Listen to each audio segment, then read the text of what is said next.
بسم اللہ الرحمن الرحیم اللہم صلی وسلم وبارک علی سیدنا مولانا محمد وآلہ وصحبہ اجمعین اما بعد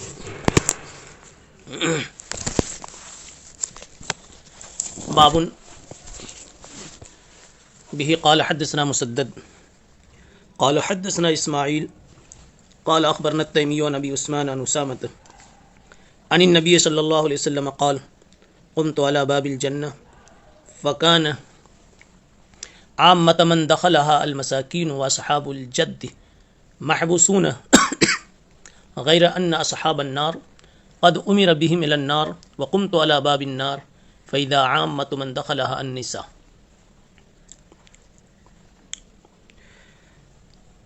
یہ باب معرّان الترجمہ ہے. آپ کتاب کے مقدمے میں سن چکے ہیں کہ کبھی کبھی امام بخاری رحمۃ اللہ علیہ ترجمۃ الباب تحریر نہیں فرماتے، کوئی عنوان نہیں لگاتے، لفظ باب لکھ کر کے چھوڑ دیتے ہیں. اس کی کئی وجہیں ہوتی ہیں. ایک وجہ یہ ہوتی ہے کہ اس کا ما قبل والے باب سے تعلق ہوتا ہے، ایسا جیسے فصل کا تعلق اس کے باب سے ہوتا ہے. تو یہاں اس باب کو پچھلے باب سے اس طرح جوڑا جا سکتا ہے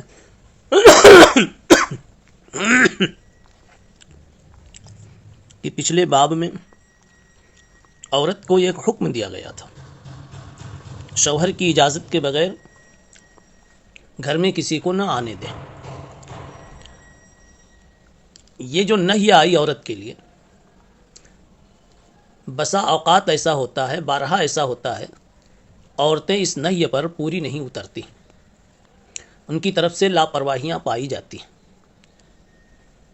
اسی لاپرواہی کے نتیجے میں بدانجامی بھی ان کا حصہ بنتی. اسی بدانجامی کو اس حدیث میں، اس باب کے ذیل میں ذکر کیا گیا ہے. حضرت اسامہ نبی پاک صلی اللہ علیہ وسلم کا یہ ارشاد نقل فرماتے ہیں کہ اللہ کے نبی صلی اللہ علیہ وسلم نے فرمایا قمت علی باب الجنہ فکان عامۃ من دخلها المساکین. میں جنت کے دروازے پہ کھڑا ہوا تو میں نے دیکھا کہ اہل جنت میں بڑی تعداد مسکینوں کی ہے. واصحاب الجد محبوسون، اور مالداروں کو روک دیا گیا ہے جنت میں جانے سے. مالداروں کو روک دیا گیا ان کے حساب کتاب کی وجہ سے. غیر ان اصحاب النار قد امر بهم الى النار، لیکن دوزخی مالداروں کو تو پہلے ہی دوزخ میں بھیجے جانے کا حکم مل گیا، جہنمیوں کو جہنم میں پہنچانے کا حکم دے دیا گیا. اور میں اس وقت بھی دروازے پر، جہنم کے دروازے پہ کھڑا دیکھ رہا تھا. قمت علی باب النار فاذا عامۃ من دخلها النساء. میں جہنم کے دروازے پہ کھڑا منظر دیکھ رہا تھا تو وہاں بڑی تعداد داخل ہونے والوں کی عورتوں کی تھی. حاصل اس کا یہ نکلا کہ آپ ارشاد فرما رہے ہیں کہ میں جنت کے دروازے پہ کھڑا ہوں اور یہ دیکھ رہا ہوں کہ عام طور سے جنت میں داخل ہونے والے مساکین ہیں، اور اغنیاء اور مالدار لوگ حساب و کتاب میں ابھی مشغول ہیں، اور جہنمیوں کو جہنم میں جانے کا حکم مل چکا ہے. اور میں وہاں جہنم کے دروازے پہ بھی کھڑا ہوا اور وہاں دیکھا تو بڑی تعداد داخل ہونے والوں کی عورتوں کی تھی.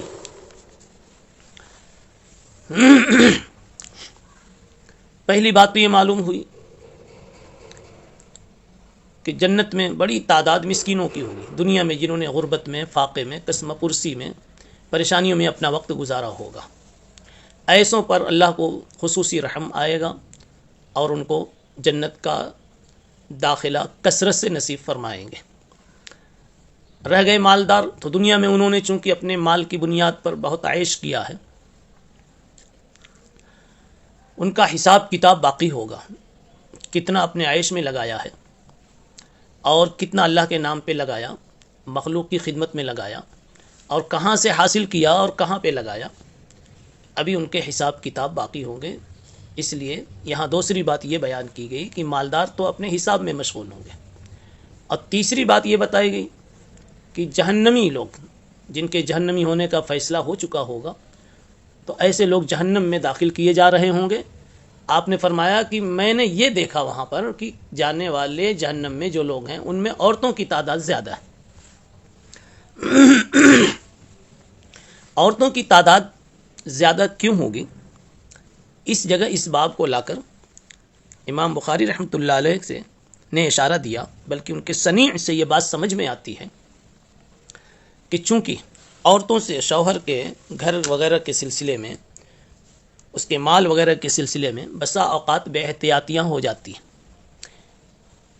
نیز یہ بات جو ابھی آگے امام بخاری رحمۃ اللہ علیہ دوسری حدیث سے سمجھائیں گے کہ عورتیں اپنے شوہروں کی عامتاً ناشکری ہوتی ہیں. زندگی بھر شوہر اچھا کرتا ہے، کوئی ایک دو بات مزاج کے خلاف ہو جاتی ہے تو وہ بڑے جملے ناقدری اور ناشکری کے بول دیتی ہیں. اپنی ان حرکتوں کی وجہ سے عورتوں کی تعداد جہنم میں زیادہ ہوگی. یہاں ایک اشکال ہے مختصر سا کہ یہ بات مسلم ہے کہ ہر جنتی مرد کے پاس 2 بیویاں ہوں گی. لکل واحد منہم زوجتان، ہر جنتی مرد کو 2 بیویاں ملیں گی. اب جب کثرت سے عورتیں جہنم میں چلی جائیں گی تو 2 بیویاں جنتی شوہروں کو، جنتی مردوں کو کیسے ملیں گی؟ اس کا 2 جواب ہیں.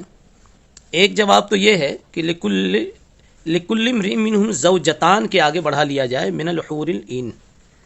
لکل واحد منہم زوجتان اے من الحور العین، یعنی ہر جنتی مرد کو 2 بیویاں ملیں گی اور یہ دونوں بیویاں حور عین سے ہوں گی.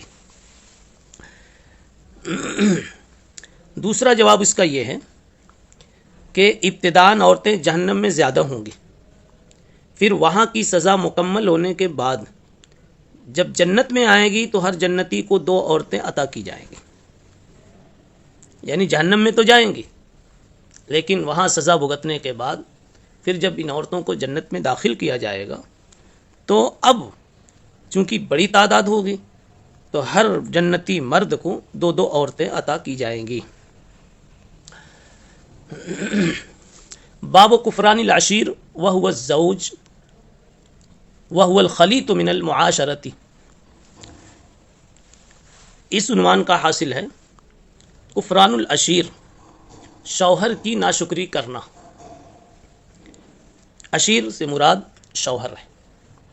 عشرت کے معنی زندگی، عشیر ساتھ میں زندگی گزارنے والا. آپ کی زندگی کا جو رفیق بن چکا وہ آپ کا عشیر ہے. تو عورت کے لیے عشیر اس کا شوہر ہے. اسی کو کہا وہو الخلیط، اور یہ مشتق ہے یہ لفظ معاشرے سے، عشرت سے بنا ہوا ہے. اس عنوان کا خلاصہ ہے عورتیں اپنے شوہروں کی ناقدری کرتی ہیں. اس باب میں حضرت ابو سعید خدری رضی اللہ تعالی عنہ سے روایت منقول ہے جس کو امام بخاری رحمۃ اللہ علیہ نے کتاب الایمان میں ذکر کیا ہے، اور وہاں یہ بتایا ہے کہ عورتیں لان تان میں اور شوہر کی ناقدری اور ناشکری میں بہت آگے ہوتی ہیں. اس وجہ سے اس لیے عورتیں جہنم میں بڑی تعداد میں ڈالی جائیں گی. یہاں امام بخاری رحمۃ اللہ علیہ اپنے اس مدعا کو ثابت کرنے کے لیے کہ عورتیں نا قدری اور نا شکری ہوتی ہیں ایک طویل روایت پیش کر رہے ہیں جس کا تعلق کسوف شمس سے ہے. به قال حدثنا ابو عبد الله محمد ابن اسماعیل ابن ابراہیم الجوفی قال حدثنا یہ تو امام بخاری رحمۃ اللہ علیہ کا اس میں گرامی ہے. آگے اسی سند سے پڑھیے. عبداللہ ابن یوسف قال اخبرنا مالک عن زید ابن اسلم عن عطاء ابن یسار عن عبداللہ ابن عباس انہ قال رسول اللہ صلی اللہ علیہ وسلم کے زمانے میں سورج گہن لگا. خسفت الشمس علی عہد رسول اللہ صلی اللہ علیہ وسلم فصلی رسول اللہ صلی اللہ علیہ وسلم والناس معه فقام قیاما طویلا. آپ صلی اللہ علیہ وسلم نے سورج گہن کی نماز ادا فرمائی, طویل قیام کیا, سورہ بقرہ کی تلاوت فرمائی, نحو من سورۃ البقرہ, ثم رکع رکوعا طویلا, پھر آپ نے لمبا رکوع کیا, یعنی قراءت بھی لمبی کی, رکوع بھی لمبا کیا, پھر رکوع سے سر اٹھایا اور دیر تک کھڑے رہے, مگر یہ قیام بعد الرکوع پہلے قیام قبل الرکوع سے کم تھا. یعنی سورہ بقرہ کی تلاوت کی, اس کے بعد رکوع کیا, پھر آپ نے سر اٹھایا اور طویل قیام کیا, اور یہ قیام پہلے قیام سے کم تھا. ثم رکع رکوعا طویلا, پھر آپ نے لمبا رکوع کیا اور یہ پہلے رکوع سے کم تھا. ثم سجد ثم قام فقام قیاما طویلا, پھر سجدہ کیا, پھر کھڑے ہوئے اور پھر لمبا قیام کیا, لیکن یہ قیام پہلے قیام سے کم تھا. ثم رکع رکوعا طویلا وهو دون الرکوع الاول, پھر آپ نے لمبا رکوع فرمایا اور یہ پہلے رکوع سے کم تھا. پھر ثم رفع فقام قیاما طویلا وهو دون القیام الاول, پھر آپ نے لمبا قیام کیا اور یہ پہلے قیام سے کم تھا. ثم رکع رکوعا طویلا وهو دون الرکوع الاول, پھر آپ نے لمبا رکوع فرمایا اور یہ پہلے رکوع سے کم تھا. ثم رفع ثم سجد ثم انصرف, پھر آپ نے سر اٹھایا, سجدہ کیا اور آپ نماز سے فارغ ہوئے, اور اس وقت حال یہ تھا کہ آفتاب کا گہن دور ہو چکا تھا. اس موقع پر آپ نے فرمایا ان الشمس والقمر آیتان من آیات اللہ, اس موقع پر آپ نے فرمایا کہ سورج اور چاند دونوں اللہ کی نشانیاں ہیں. آیتان من آیات اللہ لا یخسفان لموت احد ولا لحیاتہ, کسی کے مرنے جینے سے ان کا تعلق نہیں ہے, کسی کے مرنے جینے سے ان کے گہن لگنے کا کوئی تعلق نہیں. فَإِذَا رَأَيْتُمْ ذَلِكَ فَاذْكُرُوا اللَّهَ, جب تم ایسا دیکھو کہ چاند کو یا سورج کو گہن لگ گیا ہے تو اللہ کو یاد کرو. قالوا یا رسول اللہ رأیناک تناولت شیئا فی مقامک ھذا, یا رسول اللہ ہم نے دیکھا کہ نماز کے دوران آپ اسی جگہ کسی چیز کو لینے کے لیے ہاتھ بڑھا رہے تھے, پھر پیچھے ہٹ گئے, یہ کیا بات تھی؟ آپ نے فرمایا انی رأیت الجنہ, یا یوں فرمایا اریت الجنہ فتناولت منہا عنقودا, آپ نے فرمایا کہ میں نے جنت دیکھی, یا یوں کہہ لیں جنت مجھے دکھائی گئی تو میں اس کا ایک خوشہ لینے لگا تھا, اگر میں اسے لے لیتا تو جب تک دنیا قائم ہے تم اس میں سے کھاتے رہتے, وہ ختم نہ ہوتا. فرمایا لو اخذتہ لاکلتم منہ ما بقیت الدنیا, اور اگلی بات فرمائی ورأیت النار, میں نے جہنم کو دیکھا, فلم ارک الیوم منظرا قط, تو میں نے ایسا منظر کبھی نہ دیکھا جیسا آج دیکھا تھا. میں نے ایسا منظر کبھی نہ دیکھا جیسا کہ آج دیکھا تھا. کیا دیکھا اس نے؟ فرمایا ورأیت اکثر اہلھا النساء, میں نے بڑی تعداد اس میں عورتوں کی دیکھی. لوگوں نے پوچھا لما یا رسول اللہ, قال بکفرہن, یا رسول اللہ عورتوں کی تعداد زیادہ کیوں؟ آپ نے فرمایا یہی ان کا کفر جو ہے, یہی چیز سبب بنی ہے. پوچھا یکفرن باللہ, کیا اللہ کے ساتھ یہ کفر کرتی ہیں؟ فرمایا نہیں, یکفرن العشیر و یکفرن الاحسان, یہ شوہر کے ساتھ کفر کرتی ہیں, یعنی شوہر کے ساتھ ناشکری کا معاملہ, ناقدری کا معاملہ کرتی ہیں. و یکفرن الاحسان, اور شوہر کے احسان کی قدر نہیں کرتی, بھول جاتی. لو احسنت الی احداہن الدہر, اگر تم